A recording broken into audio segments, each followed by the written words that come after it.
Une grande table parisienne, un décor boisé, une ambiance feutrée.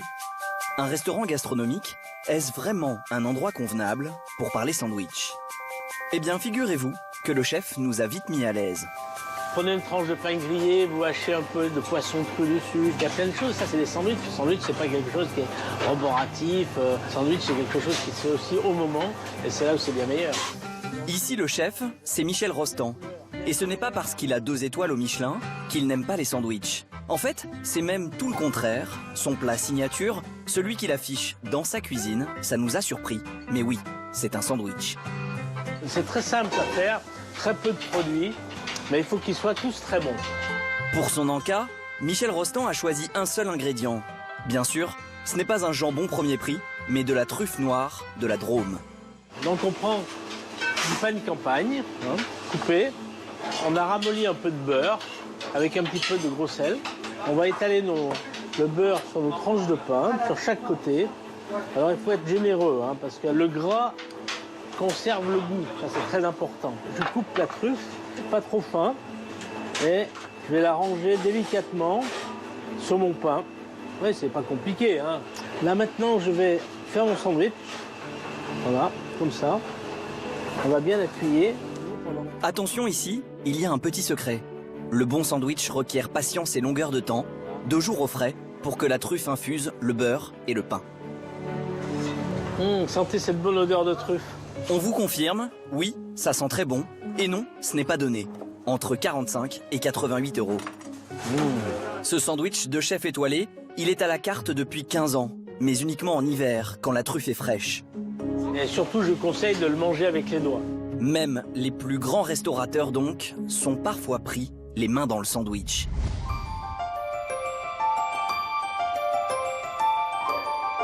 Deux tranches de pain, une garniture au milieu, et voilà la recette toute bête d'une star de la cuisine. Les Français consomment chaque année plus de 2 milliards de sandwichs, imbattables. Parlez-en à la pizza ou au burger, ils s'y sont cassés les dents. Le sandwich, c'est le déjeuner préféré des Français. Et il ne rapporte pas que des miettes, 7,44 milliards d'euros par an. Alors forcément, tout le monde veut en croquer.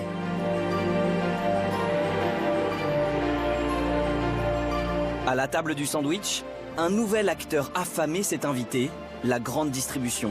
Il y a une dizaine d'années, elle n'en vendait quasiment pas. Aujourd'hui, un sandwich sur 4 est acheté dans ses rayons. Son arme, le sandwich triangle, d'inspiration anglaise, vendu dans des barquettes en plastique sous vide.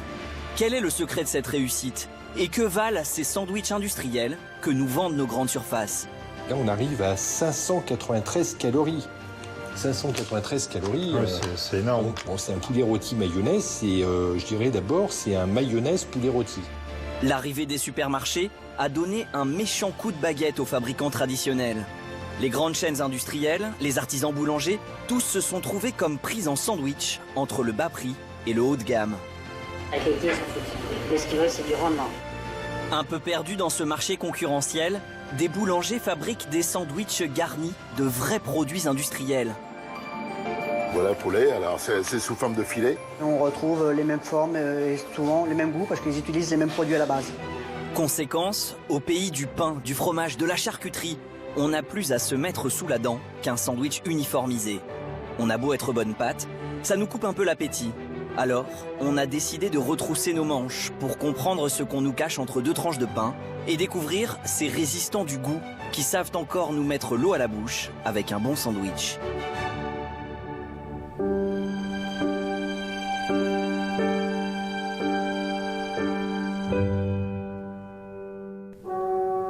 À la pause déjeuner, nous avons suivi la foule. À cette heure-là, ceux qui entrent dans cette supérette de centre-ville se dirigent tous vers le même endroit. C'est là, l'espace lumineux, juste en face de l'entrée, le rayon snacking. Le nouveau spot à la mode pour acheter un sandwich. On y a passé 2 heures et on y a vu beaucoup de monde.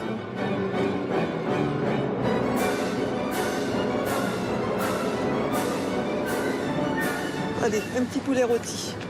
J'ai pris 2 des poulets rôtis et un des jambons élémental. C'est jambon emmental. Mais qu'est-ce qui pousse ces clients à venir ici pour déjeuner?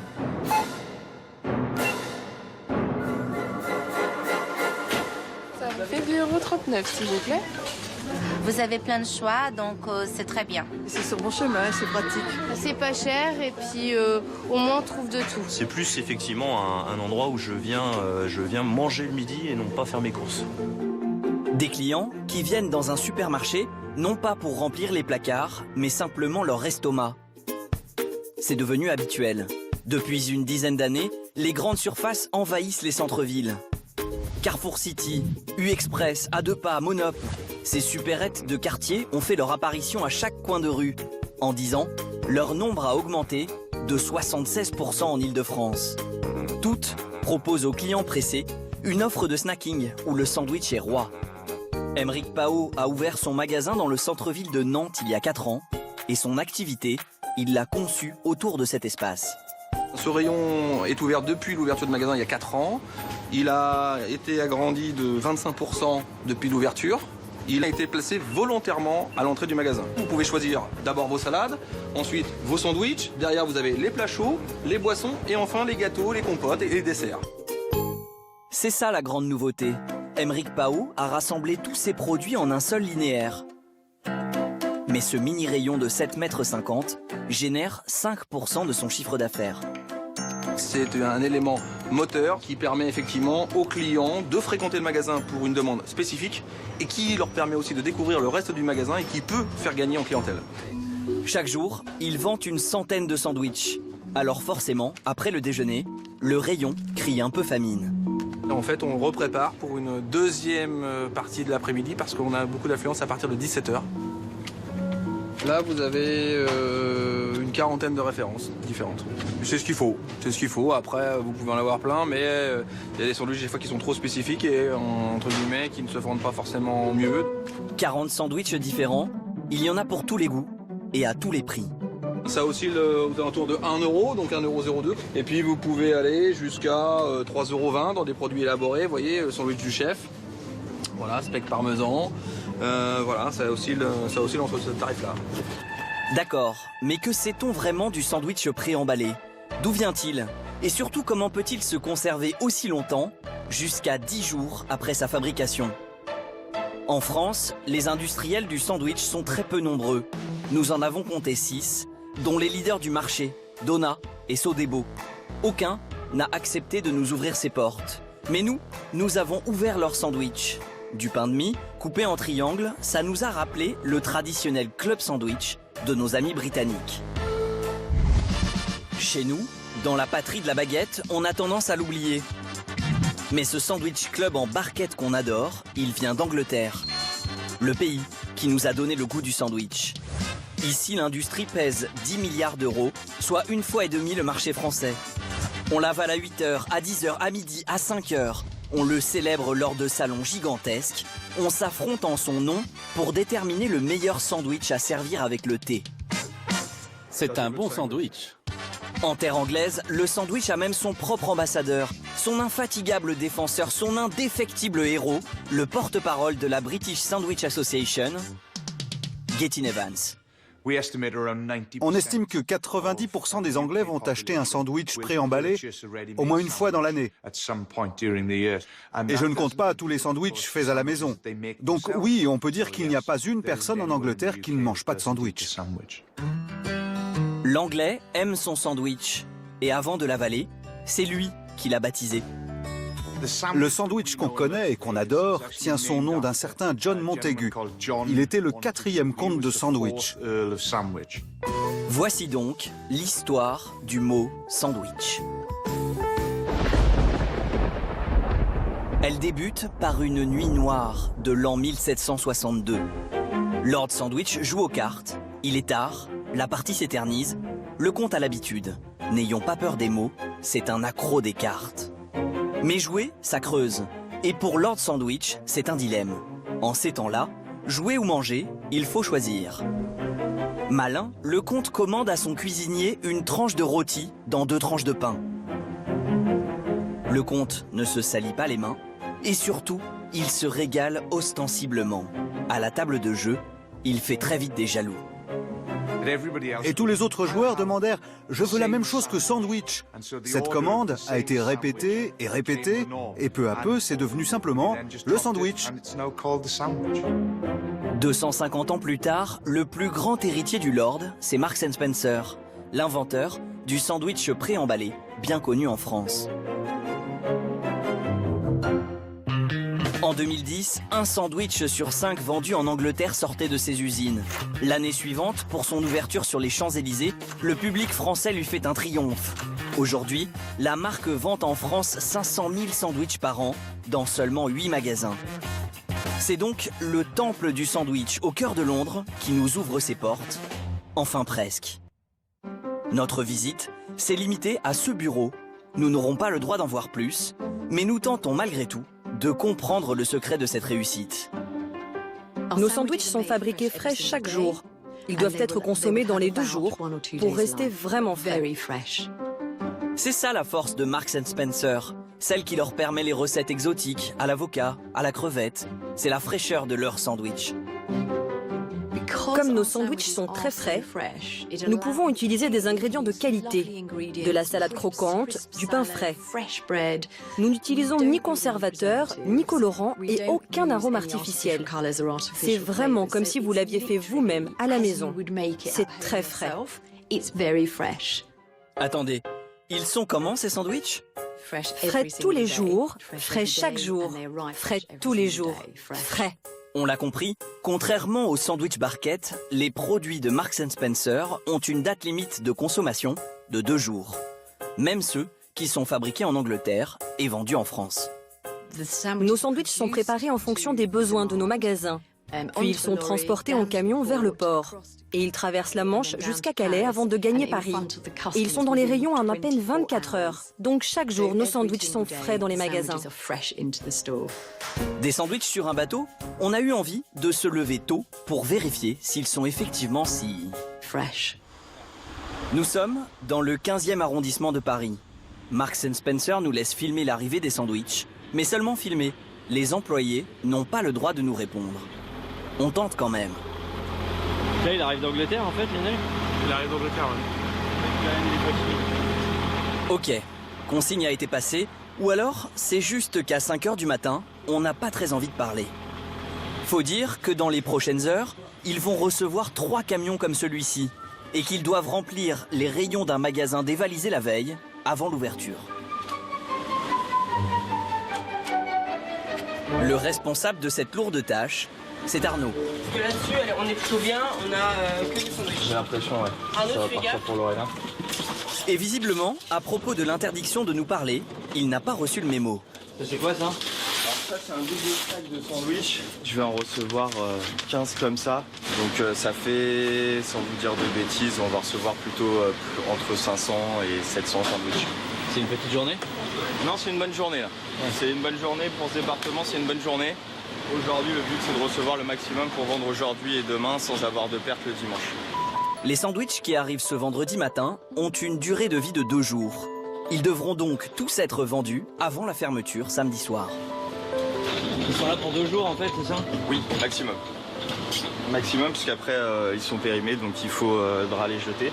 Mais on essaye quand même de les vendre avant et en général on y arrive plutôt bien. Et si ça marche si bien, c'est aussi parce qu'il y a un petit truc tout bête. C'est la mission de Lorena, placer les nouveaux sandwichs au fond du rayon et remettre devant les invendus de la veille. Voilà, papa, on doit enlever tout, remettre tout à sa... Un conseil donc, si vous voulez les sandwichs les plus frais, allez les chercher au fond du présentoir. 10 h, c'est l'ouverture et les sandwichs sont pris d'assaut. Certains hésitent, d'autres plus habitués viennent pour le célèbre sandwich aux crevettes et ils connaissent la combine. Bah c'est celui-là. Alors 25 c'est aujourd'hui. Là je suis pas d'accord avec leur prix. On est le 25 aujourd'hui. Normalement il devrait être autrement au point de vue prix. Et celui-là il est à combien? Plutôt 26. Alors là je veux pas être méchante mais vous dites pas ce que je fais, ne le marquez pas. Non parce que normalement là pas d'accord. Chacun fait ce qu'il veut avec ses intestins.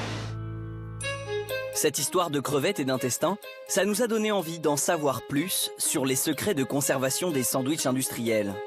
Chez Marks & Spencer, les sandwichs ont une date limite de consommation de 2 jours. Mais la plupart des sandwichs que l'on trouve dans nos supermarchés peuvent se conserver bien plus longtemps, jusqu'à 10 jours. Comment est-ce possible? Et que signifie cette phrase discrète que l'on trouve sur l'étiquette, conditionnée sous atmosphère protectrice? Les producteurs de sandwichs emballés n'ont pas souhaité nous répondre. Alors, on s'est préparé un sandwich et on l'a apporté à Serge Perrault. Il est le fondateur d'une entreprise qui vend des machines sous vide, les mêmes que celles des industriels, mais en petit format. Cette machine va aspirer l'air qui est dans le sac. Et puis, du coup, il n'y aura plus d'air dans le sac. Le sac sera donc sous vide. Sous vide, ça veut dire qu'on a retiré l'oxygène du sac. C'est l'oxygène que l'on respire, qui favorise le développement des bactéries et la dégradation des aliments. Voilà, votre sandwich sous vide. C'est finalement comme si ce sandwich, je le mettais au milieu de l'espace. Le sous-vide permet de garder 2 à 3 fois les produits plus longtemps que s'il ne l'était pas sous vide. Donc voilà, typiquement, si ce sandwich avait pu se garder dans votre réfrigérateur 2 jours, sous vide, vous pouvez le garder 6-8 jours, en moyenne. Donc ça fonctionne. Le problème, c'est que le sandwich n'est plus très appétissant. Visiblement, les industriels ont une autre technique. Ce qu'il faut faire, c'est utiliser d'autres machines, plus adaptées à ça, qui vont, elles, fonctionner d'une manière un peu différente, qui va être, je retire, comme le fait celle-ci, l'air qui est dans le sac, mais avant de souder le sac, la machine va injecter un peu de gaz, un gaz neutre, qui va un peu jouer le rôle d'une bouée, et qui va faire en sorte que le sac ne puisse pas écraser le sandwich. Serge utilise un sac hermétique souple, mais c'est équivalent à l'emballage plastique des grandes surfaces. Donc là, le sandwich, il a quand même encore un aspect qui ressemble à un vrai sandwich. Je pense que l'image parle d'elle-même. C'est donc ce mélange d'argon, d'azote et de dioxyde de carbone qui remplace l'oxygène. Cette composition chimique est délicate et elle ne convient pas à tous les ingrédients. Dès le départ, en effet, il faut faire des choix judicieux dans le choix de ces ingrédients pour pouvoir les conserver longtemps. Typiquement, dans un sandwich que vous trouverez dans une grande surface, il y a rarement des tomates. C'est pas un hasard, en effet. La tomate se conserve très mal. Toute la question est là. Que mettons entre 2 tranches de pain? Et comment faire un sandwich équilibré? Nous avons organisé une rencontre au sommet entre sandwich au thon, des sandwichs industriels et un encas de boulanger. Et pour découvrir ce qui se cache sous la mie de pain, le docteur Arnaud Cocolle, nutritionniste, et le chef Olivier Berthet. Alors, ce qu'on peut regarder déjà, c'est la liste des ingrédients. Plus la liste est longue, plus c'est suspect. Donc là, vous avez une liste relativement longue quand même. Bon, il y a l'huile, il y a du sucre, il y a du sel, il va y avoir des gommes, des épaississants. Donc, ce qui prouve bien aussi qu'on essaye d'alourdir en fait le poids, parce que sinon, les ingrédients pèsent pas bien lourd. Oui, on donne beaucoup de volume au produit. Allez, hop, déshabillez-vous et montez sur la balance. On peut peser le thon et il n'y a pas grand-chose. Ouais, t'arrives à combien? 23 grammes? Oui, 25 grammes. 25 grammes sur 145 grammes. Et voilà, la garniture, si je prends juste la garniture, quelques tranches de tomates, un petit peu de concombre, voilà.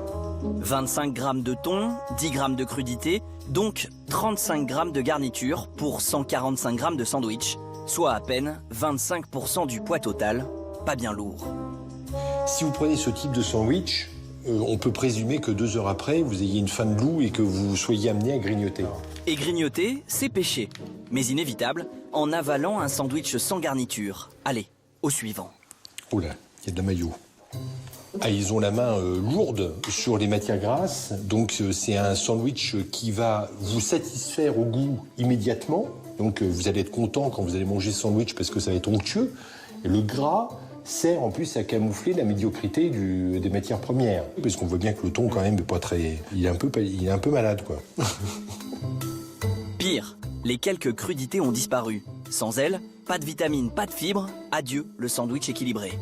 279 calories, et là, on a dit donc 379 calories. Donc c'est la mayonnaise qui alourdit. Sandwich très gras, moi c'est vraiment pour moi dans ce qu'on a vu, c'est le pire sandwich. Pourtant, ils n'ont pas l'air bien méchants ces sandwichs. Ils semblent même appartenir à la catégorie poids-plume, tout léger, face à leurs concurrents, les plus de 200 grammes. On est à 230 grammes, alors on monte encore en puissance, c'est-à-dire que là on peut être à 2 sur ce sandwich, mais il y en a d'autres qui vont le manger tout seul. Puis XXL, je veux dire, on n'est pas dans les vêtements, hein. S'ils font des sandwichs XXL, moi j'attends qu'ils fassent des sandwichs S et des sandwichs L. Là on arrive à 593 calories. 593 calories, ouais, c'est énorme. Bon, c'est un poulet rôti mayonnaise et je dirais d'abord c'est un mayonnaise poulet rôti. Ouais. Près de 600 calories, c'est presque un tiers des apports nutritionnels conseillés pour un adulte. Un gros repas complet donc, pour un simple sandwich sans le dessert. C'est au tour du sandwich de boulanger. Ben là il y a un effort. Il y a quand même beaucoup plus de matières premières. Il y a des vraies feuilles de salade, de la tomate, des œufs. Et le thon qui est quand même en quantité plus notable. Ce sandwich en fait mériterait peut-être un pain un peu plus rustique. Bon, on n'y est pas encore, mais ouf, un sandwich équilibré, ça existe. Un bon sandwich, il vous faut du pain de qualité. Donc regardez si le pain contient des céréales, si c'est du pain avec une mie qui n'est pas blanche. Regardez la taille, parce que plus c'est gros, et moins c'est cher, plus c'est suspect. Il faut pas mal de protéines, il faut pas mal de fibres, donc il vous faut des crudités dedans, de la salade, des matières premières qui soient nobles, qui ont une bonne tenue, pas comme on l'a vu avec des choses qui paraissent rendre l'âme dès que vous ouvrez le sandwich. Et méfiez-vous des produits bon marché, c'est-à-dire c'est un sandwich équilibré, ça va vous coûter un peu plus cher qu'un sandwich non équilibré. Et je rappellerai aussi que, à la limite, le sandwich le moins cher et le plus équilibré, c'est vous-même qui le faites. Le fait maison. À l'origine, c'était peut-être même le seul sandwich. Celui que l'on se préparait chez soi avant de partir au travail, le casse-croûte sous le coude. Aujourd'hui, c'est relâche. Les enfants, on part en vacances. Pendant que Véronique charge la voiture, Vincent, lui, est au frigo. Alors, opération sandwich? Ouais, on va fabriquer les sandwichs. On regarde ce qu'on a? Ouais. Alors, on va prendre des tomates? Tomates. Allez, c'est parti. Les œufs, ce sera un pour la mayo. Confiture d'oignon. Non, mais pas pour nous. Ah, pas pour vous. Maman. Et du beurre? Vous voulez du beurre? C'est des produits qui sont bons, qui sont voilà, des légumes, du pain, du fromage, tout simplement. Des produits de base piochés dans le réfrigérateur pour un sandwich économique et entièrement fait maison jusqu'à la mayonnaise. Qu'est-ce que vous en pensez? Je préfère celle-là. Bon, Jules préfère la mayonnaise en pot. Après tout, c'est son sandwich. Et un enfant avec de l'appétit, ça fait toujours plaisir. Là, l'avantage, c'est que vous faites vraiment le sandwich que vous aimez. Qu'est-ce que t'as mis du coup dans ton sandwich? Des tomates, du fromage, de la mayonnaise, un peu de tout. Et voilà, mon sandwich! Oh là là là là! Les sandwichs sont emballés, les enfants attachés, la voiture chargée. C'est parti. On dit au revoir à papa les chéris? Ciao ciao! J'aime bien m'arrêter dans des aires d'autoroute où justement il n'y a pas de ces systèmes où on peut manger sur place parce que souvent il y a un peu moins de monde. Puis c'est vrai que c'est beaucoup plus économique que d'acheter des choses sur les aires d'autoroute. Allez, comme on est taquin, on a demandé à Véronique de faire une exception. Avant qu'ils ne se régalent de leur sandwich maison, on entraîne toute la petite famille à la supérette de la station essence. Venez voir les sandwichs avec moi les enfants. C'est vrai que ça c'est pas les sandwichs qui me bottent le plus. En fait souvent c'est plutôt gras, ça n'a pas forcément énormément de goût. On sait même pas forcément très bien ce qu'on mange, donc voilà, c'est pour ça que c'est tout aussi bien que personnel. 4 €. Bah non, c'est même plus, regarde. C'est vrai que c'est très cher, hein. C'est presque 5 € par sandwich. Je pense que nous, ce midi, on a dû dépenser 1 € par personne à peu près hein, pour faire nos sandwichs. Donc c'est aussi très économique. Dans nos supermarchés de centre-ville, ils sont 2 à 3 fois moins chers. Mais pour Vincent et Véronique, peu importe. Ils veulent un sandwich frais, donc ils le fabriquent eux-mêmes. Mais alors, les sandwichs frais n'existent-ils que dans nos cuisines? Eh bien non. En fait, on en a même trouvé dans certaines grandes surfaces, signe que la grande distribution veut croquer tout le marché du sandwich. Benoît Choplin est le dirigeant d'un hypermarché de 10 000 m². Et comme dans toutes les grandes surfaces, on tombe vite sur l'incontournable rayon snacking. Ici, on a tout toute la sandwicherie sandwich triangle. Et puis ici, on a toute la gamme de wraps. La grande distribution s'est faite une spécialité de ces sandwichs sous vide. Mais Benoît Choplin a décidé d'aller chasser sur les terres du sandwich frais. Là, aujourd'hui, on est sur un sandwich sous vide, longue conservation, et on se rend compte que ça ne séduit pas l'intégralité de nos clients. Donc on a voulu créer nos propres sandwichs, une gamme de sandwichs, 5 sandwichs, réalisés intégralement dans nos ateliers. En fait, Benoît Choplin s'est posé une question toute simple. Pourquoi se contenter de sandwichs industriels? Les fabriquer maison n'est pas compliqué, il y a déjà tout dans le magasin. Bonjour Yann. À commencer par une boulangerie gigantesque. De ces fours sortent 5000 baguettes tradition par jour, fabriquées par 18 boulangers. On est sur du pain cuit à la minute, ce qui nous permet d'avoir une qualité de sandwich minute avec du pain sorti du four, tout chaud, tout frais. Enfin, vous mangez vraiment un produit, on ne peut pas faire plus frais. Allez, encore quelques mètres et l'on découvre l'atelier charcuterie traiteur. Pour les sandwichs, c'est l'autre atout du magasin. Sandwich thon. Alors c'est thon tomate, rios avec des cornichons. Autrement on a le jambon emmental qui marche très bien aussi. Et le poulet aussi avec des tomates. Salade, mayonnaise, poulet, tomate. 12 recettes différentes pour un total de 90 à 150 sandwichs par jour. On apporte autre chose, c'est-à-dire que les clients qui mangeaient avant de l'industriel, des produits marketing, aujourd'hui ils vont plutôt sur des modes de consommation artisanaux. Il y a une vraie demande par rapport aux produits de qualité, aux produits français, et nous on répond à cette demande. On y croit vraiment et on pense qu'il y a une vraie différenciation à avoir sur ce marché. Ces sandwichs frais, Benoît Choplin y croit tellement qu'il en a fait une tête de gondole, là, à l'entrée du magasin. Et chaque année, il en vend plus de 30 000 à l'heure du déjeuner. Attention, contrairement aux barquettes du rayon d'à côté, ces sandwichs frais sont à consommer immédiatement. Mais Benoît Choplin va encore plus loin. Il a ouvert sa propre sandwicherie au milieu du magasin. On a développé ce concept, donc un concept de sandwich et de pizza vendus au centimètre. Voilà, vous pouvez acheter 10 cm de sandwich, 10 cm de pizza. Ces produits sont fabriqués intégralement sur place, à la minute. Du sandwich industriel au sandwich sur mesure. En 2002, la grande distribution ne vendait quasiment pas de sandwich.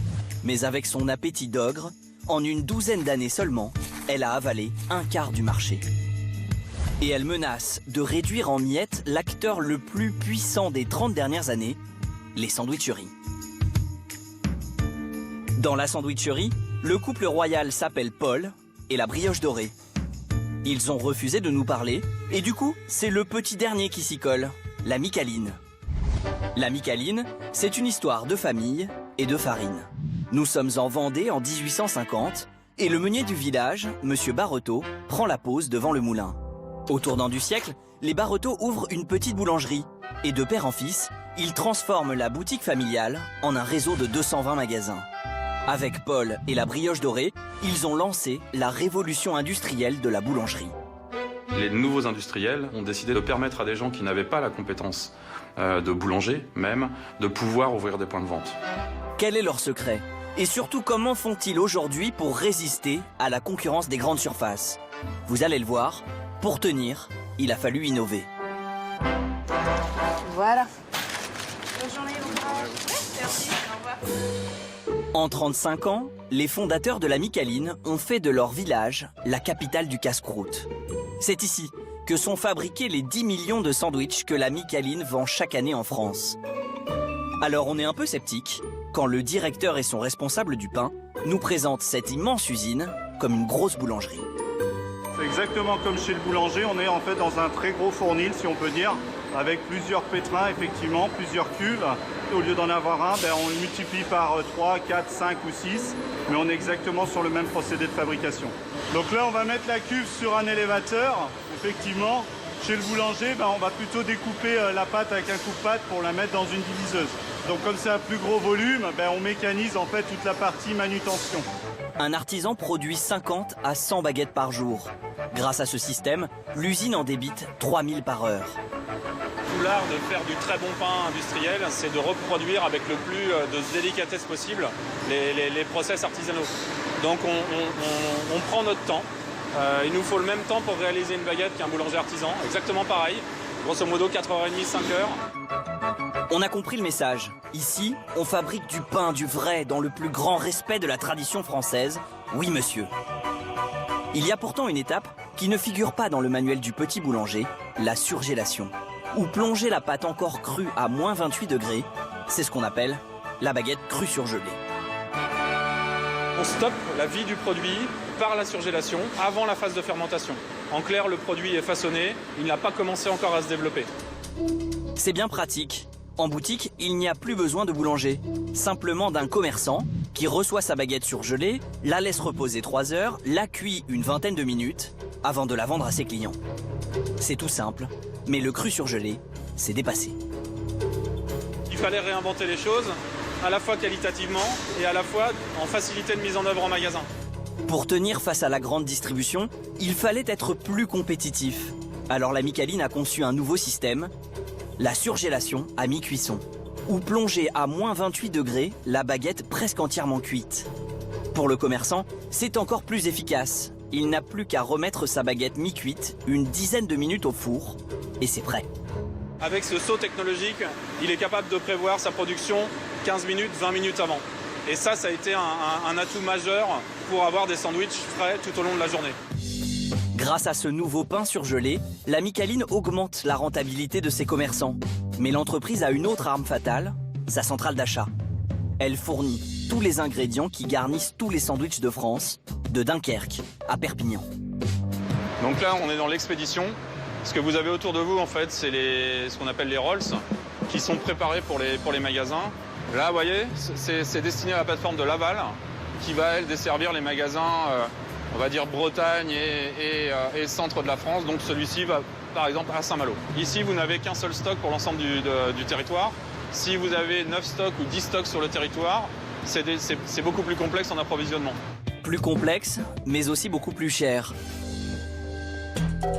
Car acheter en grande quantité, c'est le moyen d'obtenir des fournisseurs des prix plus attractifs. On reçoit ici l'ensemble des ingrédients, des matières premières nécessaires à la fabrication des sandwichs. Et donc ils sont envoyés ou préparés quotidiennement pour être dispatchés sur le territoire. En fait, tous les magasins La Micaline font leurs courses ici. C'est un peu le garde-manger de la marque. La mozzarella par exemple, sur la tome de brebis, voilà le surimi. On a aussi du camembert, un grand supermarché de produits frais. Mais des produits à taille sandwich pour gagner en rentabilité. Nos sandwichs font entre 34 et 36 cm de long. Donc on a travaillé sur le format de la tranche pour qu'il puisse épouser, je dirais, parfaitement le sandwich et donc la baguette. Résultat, tout est calibré. Et la centrale mâche au maximum le travail des commerçants. Avec une idée en tête, rester compétitif face aux assauts des supermarchés. Il est 6 h du matin dans la sandwicherie. La journée de Christophe commence dans cet immense congélateur. Les baguettes elles vont être là, par caisse. Baguettes, et puis il y a un peu de tout, il y a le pain, les déjeunettes à pain, et puis tout le reste, quoi. Tout ce qui se cuit, c'est là. Vous pouvez les garder combien de temps en fait ici?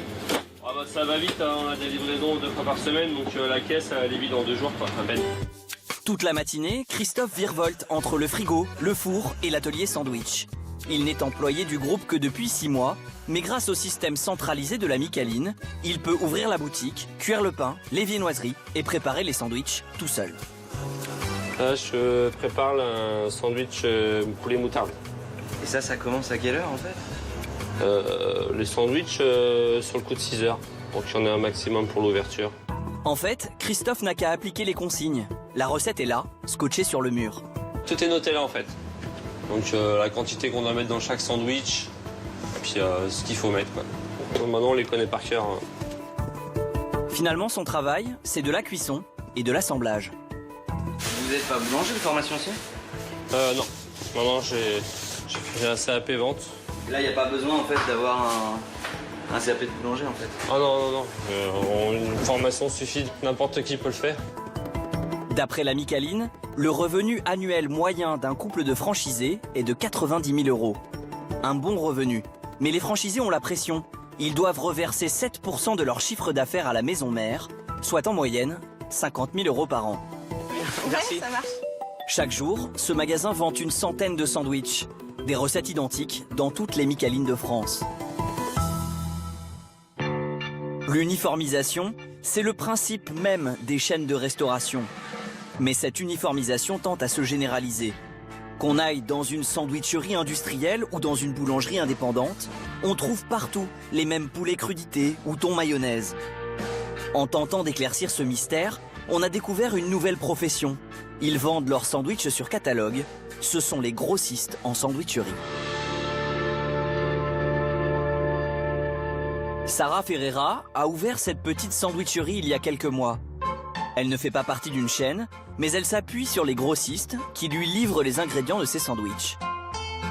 Je vais préparer le sandwich au poulet. Le poulet, vous l'achetez comment en fait du coup ? Déjà cuit chez mon fournisseur. Sarah achète un poulet rôti, prêt à l'emploi. Et elle fait pareil pour tous les ingrédients qui composent ses préparations. Pour chaque produit, j'ai différents fournisseurs. Le pain chez Hubert Coup de Pâte, parce que j'ai très bonne qualité de pain. Concernant mes produits, tout ce qui est crèmerie, poulet, jambon, je préfère acheter chez Break. Et Davigel, c'est mon fournisseur de pâtes, de sauces et de plats chauds. Hubert, Break, Davigel, Back Europe 10 Group, des noms que nous ne connaissons pas. Ce ne sont pas nos supermarchés habituels, mais des grossistes réservés aux professionnels. Et on doit avoir à peu près tous les mêmes fournisseurs. On peut commander en gros et un peu moins cher quand même que dans les supermarchés. Et puis on les reçoit tout frais le lendemain ou quand on commande, je peux les recevoir rapidement. Pour se ravitailler en matières premières, Sarah n'a qu'à fouiller dans des catalogues comme celui-ci, plus lourds que l'annuaire de la Poste. C'est comme si quand on recevait ces catalogues pour les supermarchés. Vous avez les pains Panini, vous avez tout ce qui est baguette. Donc ça, c'est le pain tradition que je commande. Et le multicéréal qui est ici. Dans ces catalogues, on trouve tous les rayons d'un supermarché classique. La boucherie, la charcuterie, la crèmerie. Il y a du bas de gamme comme du haut de gamme, hein. C'est pareil comme tous les autres fournisseurs. Mais moi, je choisis vraiment en fonction de la qualité. En jambon, je ne vais pas mettre de la sous-marque. J'aurais pu prendre du bas de gamme, hein, comme chez Métro, mais il n'est pas aussi bon que le jambon de Bayonne. C'est pour ça que Sarah jongle entre les fournisseurs. Elle sélectionne le meilleur de chaque grossiste. Selon elle, c'est sa marque de fabrique, le petit plus qui la distingue des autres sandwicheries. Peut-être que je vends un peu plus cher le sandwich, hein. Je ne dis pas le contraire, mais moi je sais que je mets de la qualité. Le but c'est d'attirer la clientèle, pas de la faire fuir. Nous avons voulu rencontrer ces fournisseurs. Ils ont refusé. Alors, on s'est fait passer pour un jeune entrepreneur qui souhaite ouvrir une sandwicherie. On a pris rendez-vous avec le commercial d'un de ces grossistes spécialisés dans les sandwichs. Et nous l'avons filmé en caméra cachée. Il nous reçoit chez un de ses clients, une sandwicherie indépendante. Et il nous donne tout de suite la recette de leur succès. Eux, ce qu'ils veulent, c'est du prix. Ils ne veulent pas de la qualité, ils s'en foutent. Eux, ce qu'ils veulent, c'est du rendement. Ils veulent que ça aille vite. Donc, le goût, c'est pas, pour eux, c'est pas critère. Là où Sarah avait choisi la qualité, eux achètent les premiers prix. Sandwicherie et boulanger, tous piochent dans le même catalogue. Et le commercial n'a bien sûr pas oublié de nous l'apporter. En partant de ce catalogue-là, vous pouvez fabriquer tous vos sandwichs. On a toute la gamme, il ne manque rien. La tomate et salade, le frais. Ah oui, il manque le frais. Il manque effectivement la tomate et la salade. Mais ça, on ne fait pas. Bien sûr. Donc là, on a 500 grammes de poulet, déjà saveur indienne. Déjà assaisonné. Voilà. Ça, pour le coup, c'est tout le monde l'utilise. Oui. Les boulangers aussi. Oui. On en vend beaucoup. Hein. Nous, des mincés de poulet déjà tout fait, ils ouvrent la barquette, ils utilisent le produit. Ils n'ont pas à s'emmerder, à cuire, à tout ça, nanana, et à le couper, c'est déjà coupé, pas tout ça. Moi, je conseille à mes clients d'acheter un produit déjà cuit. Je pense qu'ils sont gagnants à tout point de vue.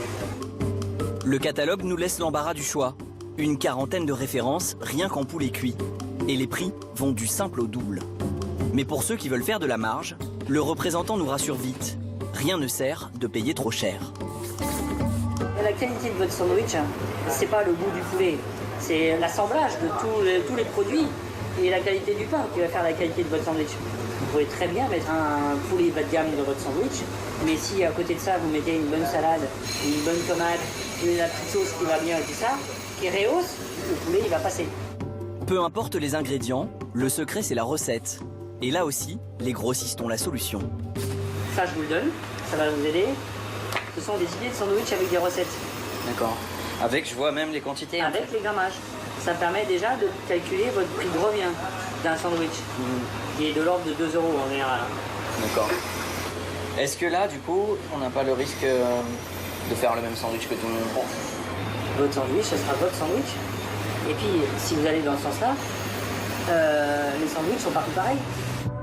Finalement, notre représentant nous rassure. Une sandwicherie, c'est pas bien compliqué. Il suffit de faire comme tout le monde, le même sandwich avec des ingrédients pas chers et des recettes standardisées. Et pour bien nous montrer que notre projet sera une réussite, il nous conduit dans la cuisine de ses clients. Leur sandwicherie, c'est une bonne affaire.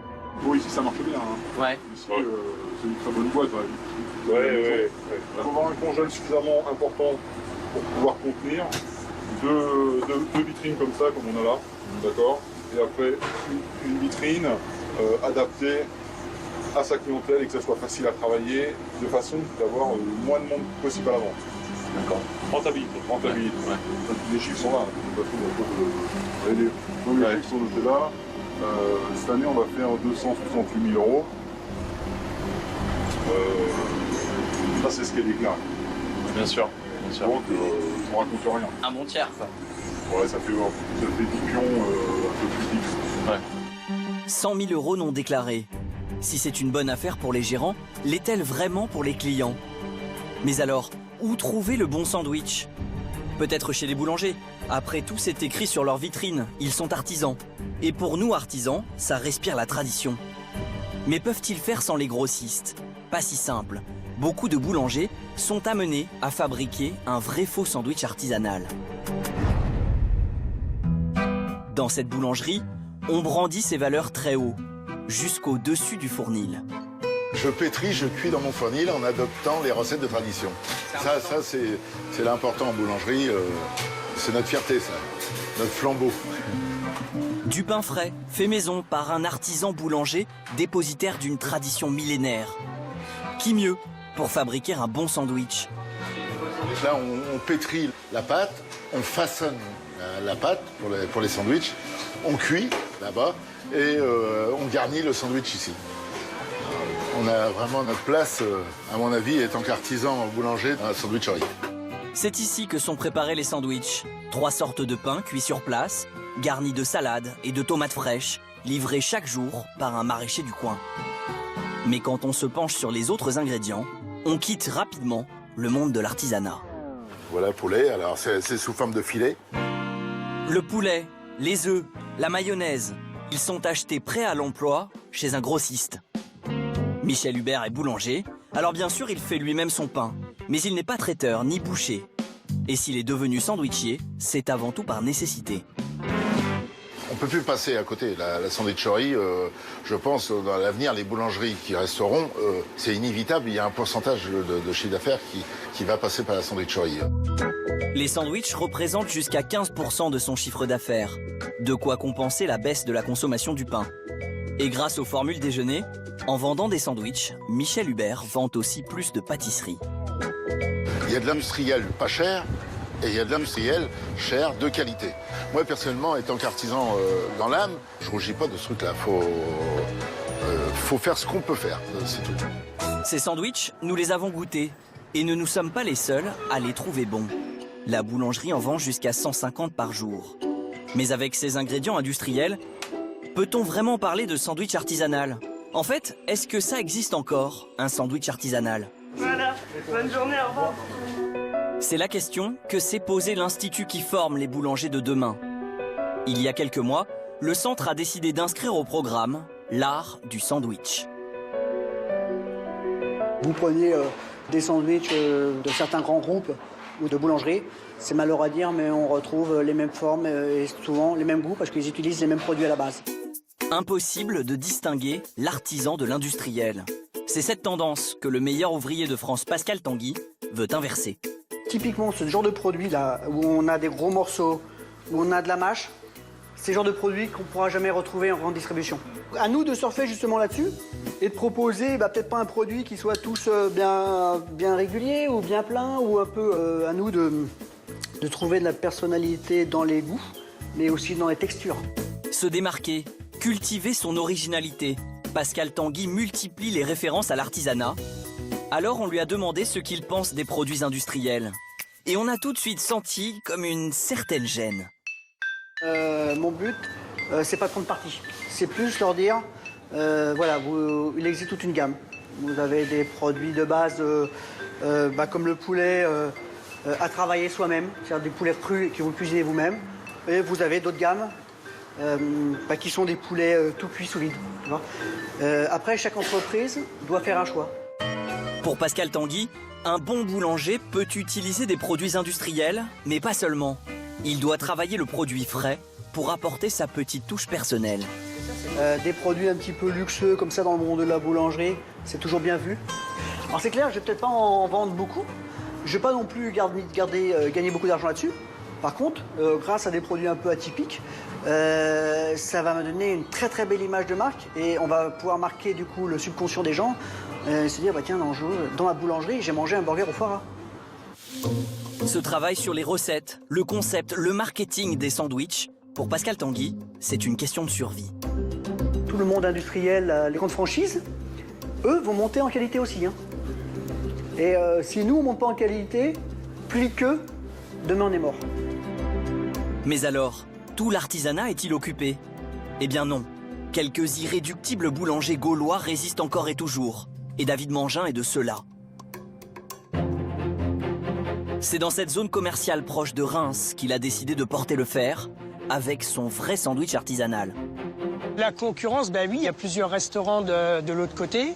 Ben, comme vous voyez, là, il y a 2 restaurants qui viennent d'ouvrir. Donc, il y a encore une cellule de disponible pour un 3e restaurant, plus une grande surface qui vient d'ouvrir. Et là, il y a encore toutes ces cellules-là qui sont disponibles. Il y a 2 ans, il ouvre sa boulangerie avec une idée force pour lutter contre la concurrence. Si on fait le même sandwich qu'on va trouver dans une grande surface ou dans un fast-food, voilà, les gens, ils n'ont pas l'intérêt d'aller chez un artisan. Parce qu'on ne peut pas se battre sur le prix, sinon on est mort. C'est que sur la qualité qu'on peut se battre. Son atout, c'est l'artisanat. Son arme, le fait maison, à commencer par le poulet. Donc le poulet rôti, c'est le poulet rôti, pareil, cuisiné maison. Donc là, il vient de le sortir. Pour garnir ses sandwichs, David Mangin achète des filets de poulet crus. Merci, Gérald. Il les fait mariner une nuit dans un bouillon de volaille avec des herbes de Provence et des oignons. Et il les cuit dans son four à pain. Bon, j'ai pas la prétention que c'est le meilleur que tout le monde. Mais voilà, nous, on le cuisine comme ça. Donc les gens qui vont venir manger un sandwich poulet rôti chez nous, quand ils vont aller à la concurrence, ça n'aura pas le même goût que ceux qui vont acheter des filets de poulet tout cuisinés, déjà tout prêt. Chaque semaine, il en achète 25 kilos, à un tarif bien plus intéressant que celui des grossistes. C'est beaucoup moins cher et je pense meilleur aussi. Parce que ça coûte combien? Parce que ceux qui achètent le poulet déjà cuisiné et tranché, suivant la sorte, il faut compter entre 10 et 12 euros le kilo. Alors que moi, je les achète 5,95 €. La cuisine à partir de produits crus coûte moins cher en matières premières. Mais elle nécessite plus de personnel pour préparer les sandwichs, les quiches, les croissants, les pâtisseries. On va attaquer la brioche. Les employés, les apprentis, David, sa femme, en tout, ils sont 14 à travailler dans la boulangerie. On a la brioche d'un côté, la paella de l'autre, le poulet curry. Il faut penser à surveiller le four parce qu'il y a des chaussons et des palmiers qui sont en train de cuire. Vous voyez? Ça, il faut avoir une tête comme ça, les antennes comme ça, hop, ça dans l'échelle. Si on n'avait que des cartons à ouvrir, on pourrait être que 3, quoi. Si avec des cartons à ouvrir. Après, il faut juste avoir un bon cutter pour gagner du temps. David n'aime ni les cutters, ni les cartons. Alors il travaille de 4 h du matin à 8 h du soir, 6 jours sur 7. Il y en a, ils pensent que les patrons, voilà, ils gagnent plein de pognon. Voilà, il y en a peut-être, mais moi, non, jamais. Pour se démarquer de ses concurrents, David réalise lui-même toutes ses préparations. Mais en plus, il invente ses propres recettes. Donc là, c'est la préparation pour le sandwich périgourdin. Donc c'est un mélange d'huile d'olive, beurre, échalotes, pommes de terre, champignons. Et quand on montera le sandwich, on met des magrets de canard. Bon, ce n'est pas un sandwich tout léger, mais ça marche. En proposant une dizaine de recettes différentes, David vend 150 sandwichs par jour. Avec ceci, monsieur. Et l'activité traiteur représente 30% de son chiffre d'affaires. David n'a pas fini d'inventer de nouvelles recettes, car entre deux tranches de pain, on peut tout mettre. En fait, le sandwich offre une telle liberté que certains grands chefs ont décidé de le réinventer complètement. Une longue file d'attente, une douce odeur de friture, un comptoir pour la commande, ce restaurant de Toulouse a tout du fast-food, jusque dans le vocabulaire de la vendeuse. Et vous voulez une formule pour vous, des boissons? 3 formules au braque, avec un dessert ou une entrée? Voilà. Et pourtant, derrière ce nouveau concept de restauration rapide, se cache un des plus grands chefs du monde, Michel Brasse, 3 étoiles au guide Michelin. Ah, je voulais amener ma touche de passionné. Et quand un chef étoilé se penche sur le sandwich, il commence par le déconstruire en entier, jusqu'au pain remplacé par cette pâte. C'est une pâte sans gluten et il y a une base de sarrasin. En insistant, on a aussi appris qu'il y a de la farine de riz, mais pour le reste, c'est secret. Eh oui, il faut bien avoir quelques-uns. En cuisant, la pâte forme un petit cornet que le chef garnit de bœuf de l'Aubrac, de fromage de l'Aïeul, de roquefort, de pommes ou de boudin. C'était une idée tout simple de pouvoir offrir une nourriture abordable avec de la qualité. Le sandwich, comme une petite fenêtre sur les 3 étoiles de la gastronomie française. Oui, c'est bon. Allez, je vous l'offre. Preuve que s'il n'est pas toujours sans reproche, le sandwich n'a jamais peur de nous surprendre.